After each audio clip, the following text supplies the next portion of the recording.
Bonjour et bienvenue sur une nouvelle vidéo sur ma chaîne YouTube, la chaîne du Frussien. Le Frussien, c'est moi, Alexandre.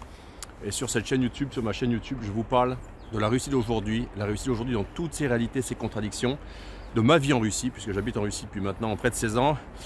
Russie, où je dirige un cabinet de conseil en ressources humaines et recrutement qui aide des entreprises étrangères à s'implanter sur le marché russe. J'ai aussi développé depuis maintenant 3 ans un module qui s'appelle le module Ruspatriation, le module Ruspatriation qui est un module personnalisé d'accompagnement des particuliers qui ont des projets de vie ou de travail en Russie ou avec la Russie. Donc le module Ruspatriation, et à ce titre j'ai écrit un livre blanc gratuit sur la Russie d'aujourd'hui, un livre blanc où je parle et je décris la Russie d'aujourd'hui. Et vous pouvez télécharger ce livre blanc, je mettrai le lien dans la description de la vidéo. Vous pouvez télécharger ce livre blanc gratuitement et le lire et ainsi savoir lire des choses assez nouvelles sur la Russie d'aujourd'hui et lire des choses en fait qui concernent ce que un Français comme moi ressent après 15 ans de vie en Russie à Moscou. Voilà, donc vous pouvez aussi me soutenir, je mettrai les liens dans la description de la vidéo sur PayPal ou en rouble. Et aujourd'hui je suis dans le parc du monastère Novospassky, en bas de chez moi. Je fais souvent des vidéos ici puisque c'est en bas de chez moi et puis c'est magnifique. Alors derrière vous pouvez voir le sapin que la mairie de Moscou a installé, regardez la taille.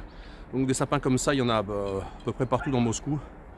Il y en a 90 qui ont été inaugurés hier le 1er décembre, donc 89 pour les 89 suivis de la Fédération de Russie, il y en a 4 de plus depuis l'année dernière, vous êtes au courant, et puis un pour un général. Voilà, donc je vais marcher un petit peu aujourd'hui dans le parc du monastère, et puis enfin dans l'arrière du monastère Novospassky. Le monastère Novospassky, il est là. Ok, je vais marcher autour, et puis derrière là-bas il y a l'étang. On ira faire une petite balade. Donc aujourd'hui, je voudrais parler d'un sujet assez important qui est la démographie.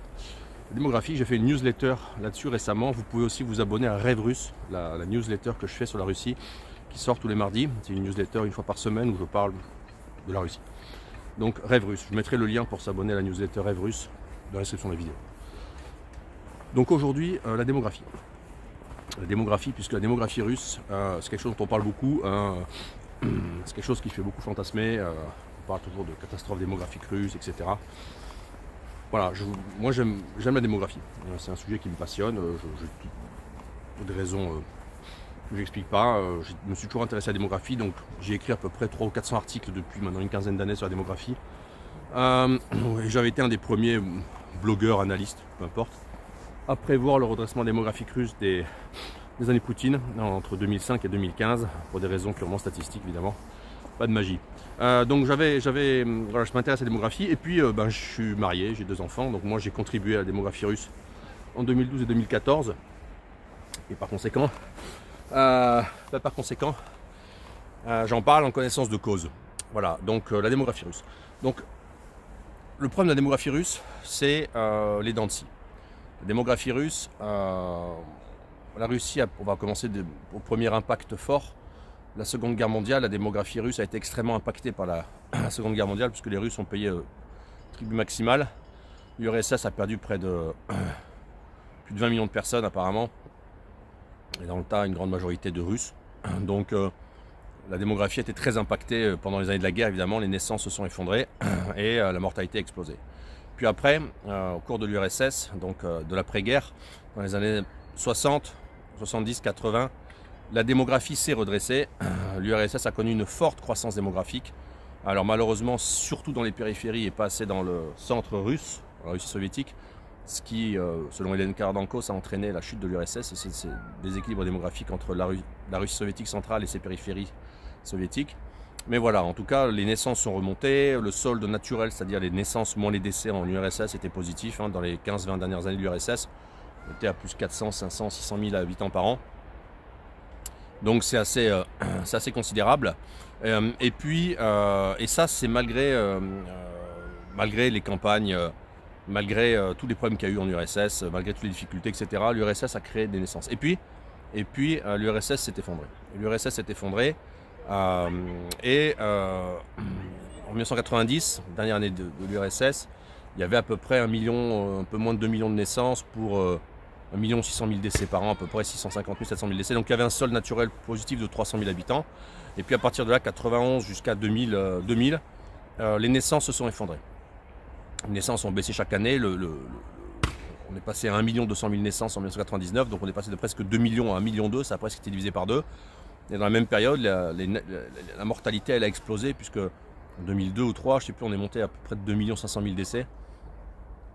Et donc durant ces 12 ans de 1990 à 2002, on va dire, en 2001, pardon, le sol naturel chaque année c'était moins 700 000, moins 800 000, moins 900 000, plus l'émigration, ces gens partaient. Années 90, fin de l'URSS, les Russes avec un peu d'énergie, d'argent ou de ressources mentales partaient. Donc le pays s'est vidé et le sol naturel c'était presque moins 11 millions d'habitants sur ces 11 ans, sur ces 12 ans pardon, donc c'était absolument considérable. Et puis les choses se sont inversées avec l'arrivée de Poutine, c'est-à-dire que la mortalité a arrêté de baisser, elle s'est réduite et les naissances sont remontées. Donc c'est remonté à partir de 2000, les naissances, 2000, 2001, 2002, 2003, 2004, jusqu'à 2015, jusqu'à 2014, et là on est arrivé à près de 2 millions de naissances, on est arrivé au point de 1990. Et la mortalité elle a baissé, donc plus lentement parce que dans les années 90, c'est bien la vodka a fait du dégât et c'est la vodka qui crée la mortalité en Russie. Encore aujourd'hui on meurt de vodka, moins beaucoup, mais en tout cas, bien comprendre que tous les gens qui ont fait la fin de l'URSS et puis les années 90, ils ont passé 20-25 ans sans voir de médecin et que par conséquent ils sont en mauvaise santé et que la culture de moins boire de vodka elle est très récente. Donc la vodka a tué la Russie, a tué des Russes. C'est la première cause de mortalité, c'est la vodka et les maladies cardiovasculaires qui entraînent la vodka. Et le froid, vodka et froid. Donc les naissances sont remontées de 2000 jusqu'à 2015 et les décès ont baissé. En 2013, 14, 15, on est même arrivé à des petits soldes naturels positifs, donc il y a eu plus de naissances que de décès. Donc contrairement à ce qu'on vous dit, sous Poutine, la situation s'est tellement améliorée que la natalité est redevenue haute et on est monté à peu près de 1,8 enfants par femme, sans immigration. Donc on aimerait bien avoir les mêmes chiffres en Europe de l'Ouest. Et ça, Poutine l'a fait en Russie en 2015, au moment de 2014, au moment de la Crimée. Donc on est arrivé quand même à un résultat démographique assez excellent et avec des baisses de la mortalité infantile, etc. Donc, mais après, on est rentré dans la période actuelle. La période actuelle, c'est que les femmes en âge de faire des enfants, aujourd'hui, c'est des femmes qui sont nées avant l'arrivée de Poutine. C'est des gens qui ont 30 ans aujourd'hui, 35 ans aujourd'hui. Et les gens qui ont 35 ans aujourd'hui, c'est les gens qui sont nés à partir de 1990. C'est les gens nés sous Eltsine. C'est des gens qui ne sont pas nés sous Eltsine, puisqu'il y a eu beaucoup moins de naissances, on vient en parler. Donc aujourd'hui, la baisse naturelle, structurelle du nombre de femmes en âge de faire des enfants devrait entraîner une baisse de la démographie, de la natalité, pardon, d'à peu près 3-3,5% par an. On est à moins. Malgré la guerre et malgré l'immigration, on est à moins, on est à 2,5. C'est énorme. Et en fait, qu'est-ce que ça veut dire? Ça veut dire que, évidemment qu'il y a moins d'enfants au total, puisqu'il y a moins de femmes en âge de faire des enfants. Entre 1990 et aujourd'hui, la baisse sera de près de 30%. Il y a à peu près un tiers de moins de femmes en âge de faire des enfants. Mais comme le taux d'enfants par femme était remonté, en fait, on constate que le nombre d'enfants par femme, lui, baisse, mais baisse moins. Donc paradoxalement, ces femmes, moins nombreuses numériquement, sont toujours autant en confiance sous le règne de Poutine et elles continuent à faire des enfants, donc le taux d'enfants par femme, lui, se maintient. On est à 1,45 enfants par femme, on aurait dû être à 1,3. On est à 1,45 en 2022, on sera à 1,43 cette année, ça a très peu baissé. Donc paradoxalement, malgré la baisse numérique, le nombre d'enfants par femme, lui, se maintient. Et ce qui est vraiment intéressant, c'est que l'impact de la guerre là-dessus aurait dû être colossal. Et en fait, il ne se fait pas sentir. Et là, il y a un effet vraiment intéressant.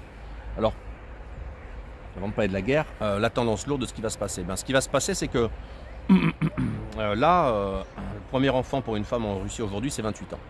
Donc globalement, à partir de 2028, année où les naissances ont commencé à remonter, on fait une projection à plus 28 ans, donc 2028. Et à partir de 2028, les naissances devraient commencer à remonter. Donc en 2028 et jusqu'à peu près 2045, donc 2015 plus 2043, 2015 plus 27-28 ans, et 2015 les naissances ont recommencé à baisser. Donc de 2028 à 2043, tous les enfants qui sont nés sous Poutine, génération Poutine, nés dans les années 2000, sera en âge de faire des enfants. Comme ils sont nombreux et que le taux d'enfants par femme se maintient, théoriquement on va avoir beaucoup plus de naissances. Donc la natalité elle va remonter à partir de 2027-28 et ça va durer jusqu'à 2045. D'ici là, dur de prévoir ce qui va se passer. Mais globalement c'est ça qui va se passer. Donc la mortalité rebaisse et devrait continuer à baisser. Et puis, parce que le système médical s'améliore et parce que les comportements culturels de vie des gens s'améliorent, on boit moins de vodka, on meurt moins au volant, il y a moins d'accidents de travail, etc. Donc, globalement, là, on va rentrer dans une quinzaine d'années, à partir de 2027, où les naissances vont remonter et la mortalité devrait continuer à lentement, mais baisser. Chose importante. Donc, d'ici 2028, 2029, 2030, on va avoir des baisses de la population, parce qu'il y a quand même beaucoup plus aujourd'hui de décès que de naissances. On est à 1 300 000 naissances et à peu près 1 800 000 décès, donc il y a un sol naturel de moins 500 000 habitants à attendre par an. Donc sur les 6 prochaines années, on va perdre 3 millions d'habitants. La Russie va perdre 3 millions d'habitants, mais numériquement, elle va s'en sortir puisqu'elle a gagné 3 millions d'habitants dans les 4 nouveaux territoires qu'elle va englober d'ici 1 an ou 2 ans. Donc on devrait arriver à une population de 146 millions d'habitants en 2030 à peu près. Et à partir de ce moment-là, la population devrait peut-être soit stagner, soit recommencer à augmenter, selon la force de la baisse de la mortalité et selon le solde migratoire qui va arriver. On espère qu'avec la Ruspatriation, on va contribuer au solde migratoire positif russe et contribuer à faire venir des dizaines de milliers d'Européens, des milliers d'Européens, des dizaines de milliers d'Européens à s'installer, vivre en Russie. Voilà, donc la démographie russe, elle est en dents de scie, elle est compliquée à lire, elle nécessite de prendre de la distance, elle nécessite d'avoir une vision statistique un peu big data que évidemment les gens qui la commentent n'ont pas, et puis que les gens qui n'ont pas d'enfants peuvent difficilement comprendre. Donc, je vais me relever. Et donc, vous savez, ça c'est des balançoires qui sont mis à peu près partout, voilà, le long du parc, c'est couvert pour la neige, et puis on peut voilà, être devant le monastère, ça c'est beau. Voilà, donc la démographie c'est ça. Alors, la guerre en Ukraine, est-ce que ça va impacter la mortalité et la natalité? Alors ça n'impactera pas la mortalité du tout, puisque on a les chiffres en fait de la mortalité de 2022, donc de 10 mois de conflit, et la surmortalité, j'ai écrit là-dessus, je mettrai le lien avec la source, on a publié des statistiques publiques russes, la surmortalité en fait, c'est le nombre de gens qui sont morts en Ukraine et qui n'auraient pas dû mourir, c'est 19 000 personnes. D'accord, 19 000 personnes. Donc là, la Russie a perdu à peu près 20 000 combattants. Peut-être un peu plus, ça n'inclut pas le Donbass. Mais 20 000 combats, pas les gens de DNR et LNR, je veux dire. Mais voilà, 20 000 citoyens russes. Donc, il meurt à peu près 150 000 personnes par mois en Russie. Donc vous voyez, 20 000, il meurt 2 millions de personnes à peu près par an en Russie, 1 900 000. Donc 19 000, c'est important. Donc l'impact sur la mortalité, il sera nul. Voilà, il n'y aura pas d'impact de la guerre sur la mortalité. Sur la natalité maintenant, il peut y avoir un impact. Il peut y avoir un impact parce que entre les gens qui combattent et les gens qui sont partis, peut-être 1 million d'hommes, effectivement 1 500 000 hommes, peut-être 1 500 000 on sera en juin 2024. À ce moment-là, il y en a certains qui ont des enfants, mais il y en a certains qui n'ont pas d'enfants. Donc évidemment, leurs épouses sont soit parties avec eux, ils ne font pas d'enfants à l'étranger tout de suite, ou alors leurs épouses sont plus souvent le cas seules en Russie, et donc évidemment il n'y a pas d'homme dans le lit, il n'y aura pas d'enfants. Donc il pourrait y avoir un impact, mais c'est ça qui est intéressant, c'est que cet impact, il est en train d'être absorbé dans les chiffres que je disais tout à l'heure, c'est que sans la guerre, la natalité aurait dû baisser de 3,5%, elle baisse que de 2,5%, mais elle ne baisse que de 2,5% malgré les absences d'hommes qui sont soit partis, soit en train de combattre. Donc en fait le taux d'enfants par femme est resté très élevé, et ça c'est une très bonne nouvelle, c'est-à-dire que ça a défié toutes les projections, toutes les perspectives, tous les fantasmes un petit peu, ont été déjoués en fait. Donc la diète ces femmes russes de s'accrocher. Voilà, ça c'est une chose. Pourquoi est-ce qu'on ne fait pas assez d'enfants en Russie? Pourquoi est-ce que dans ce pays grand, magnifique, où il y a les plus belles femmes du monde, pourquoi est-ce qu'il n'y a pas plus d'enfants? Alors là je vais en parler parce que j'ai ma vision là-dessus. Déjà parce que la vie est dure en Russie. La vie est dure en Russie. On ne dirait pas comme ça, c'est un sapin, il y a des banques, etc. Mais regardez, non. La vie est dure en Russie. La vie pour 70% des Russes, elle est dure parce que c'est un pays froid, parce qu'il n'y a pas assez d'argent, parce que les revenus moyens de la population sont faibles, ils sont pas pauvres, mais enfin ils sont pas riches du tout les Russes, et que globalement il y a des défauts structurels. Alors moi je les classifie en 2 catégories. Les premiers c'est comportementaux, et les deuxièmes c'est on va dire logistique. Le comportement. La Russie est un pays relativement conservateur dans un sens, oui c'est vrai, mais vous avez des comportements, vous avez une société russe qui est paradoxalement assez libérée sur le plan comportemental, voire sociétal, voire sexuel. Et ça veut dire quoi? Ça veut dire que par exemple, en Russie, jusqu'à peu, on avortait beaucoup. On avortait beaucoup, ça veut dire que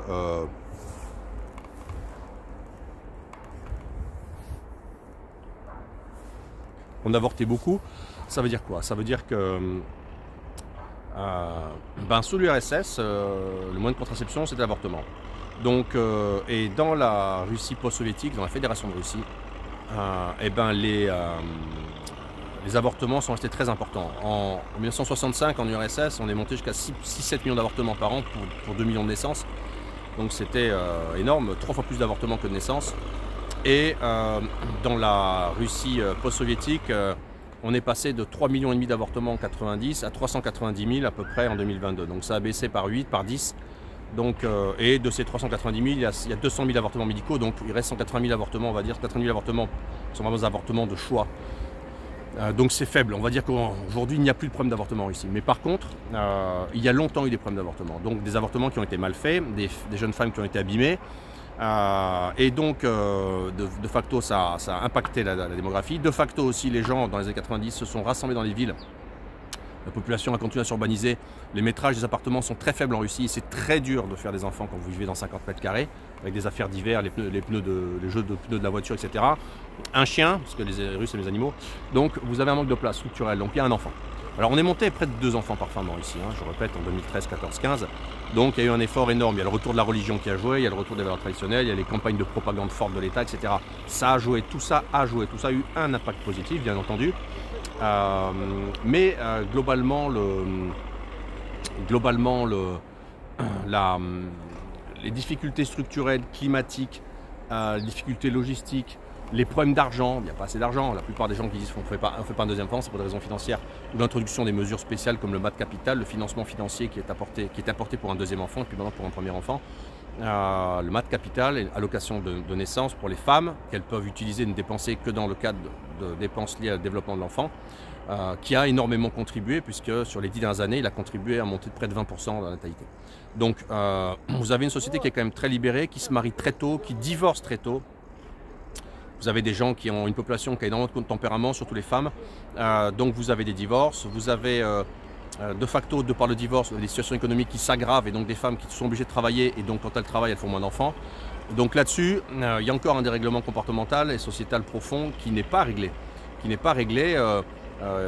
a plus d'enfants par femme en Russie que dans les pays comme l'Espagne, l'Italie, la Pologne. Ça c'est réussi, mais il y a plus de divorces et il y a encore un peu plus d'avortements. Donc sur un certain point c'est gagné, sur un certain point c'est pas encore gagné. Ça s'améliore, tout va mieux, mais pour l'instant c'est pas encore ça. Puis bon, vous avez des raisons qui sont des raisons, hormis le climat, hormis les difficultés, hormis l'argent, hormis le travail, vous avez des raisons qui sont des raisons tout simplement médicales. Vous avez aujourd'hui à peu près en Russie 15% des couples qui font face à des problèmes de stérilité, c'est surtout les femmes qui sont concernées. On est sur des statistiques équivalentes à l'Europe de l'Ouest et à la France à peu près. Vous avez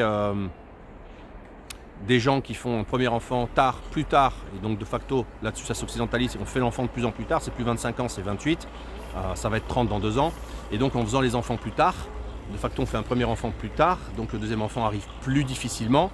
On sait médicalement qu'il faut un premier enfant avant 30 ans, et il faut faire le deuxième dans les premières années dans les années qui suivent le fait d'avoir 30 ans. Donc c'est 28 et 32, c'est 26 et 30, c'est là que les femmes ont 2 enfants. Ce qu'on constate, c'est que par contre, il y a plus de 3e enfant, plus de 4e enfant. Donc les gens qui ont des enfants ont confiance dans l'avenir.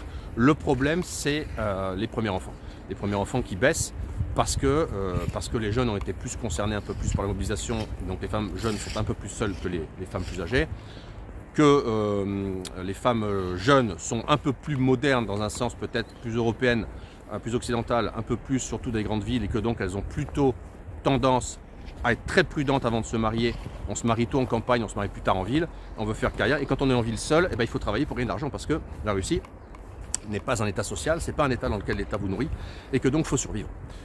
Donc vous avez toute cette culture un petit peu qui se cumule et le résultat c'est qu'il y a trop faible nombre de naissances, il y a un peu trop de divorces, beaucoup trop de divorces, 60% des couples divorcent en Russie. Vous avez un peu trop de divorces, on est en Russie à la moyenne à peu près comme on est à Paris en France. Donc il y a encore trop de divorces, le divorce c'est quelque chose de très facile en Russie, rapide, un divorce comme ça.